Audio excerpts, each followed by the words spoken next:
आपण ज्यांची वाट बघत होता असे माननीय योगीजी आले आहेत. आपण जरा घोषणा देऊन त्यांचं स्वागत करू आणि मग मी योगीजीला विनंती करणार आहे. चला, भारत माता की. जरा दोन्ही हात वर करून योगीजी खास तुम्हाला भेटायला आले आहेत. भारत माता की. वंदे छत्रपती शिवाजी महाराज की जय भवानी.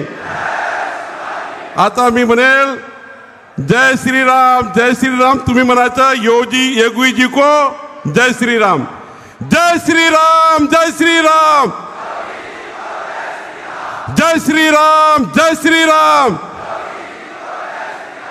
जय श्रीराम जय श्रीराम. आपल्या सर्वांना विनंती आहे, 20 तारखेला होणाऱ्या निवडणुकीमध्ये महायुतीचे उमेदवार सुभाष भामरेजी यांना तुम्ही तुमच्या नातेवाईकांनी, तुमच्या घरातल्या आजूबाजूच्या जनतेने 100 घरी जाऊन मोदीजींचा नमस्कार, योगींचा नमस्कार सांगून 20 तारखेला प्रचंड बहुमताने तुमच्या मोबाईलमध्ये जेवढे कॉन्टॅक्ट नंबर असतील सर्वांना घेऊन प्रचंड मतदान करावं अशी विनंती करतो. दादा भुसेजी 2 मिनिट बोलतील आणि मग माननीय योगीजी बोलतील. बंधू भगिनींनो, मी सर्वांचं अभिनंदन करतो.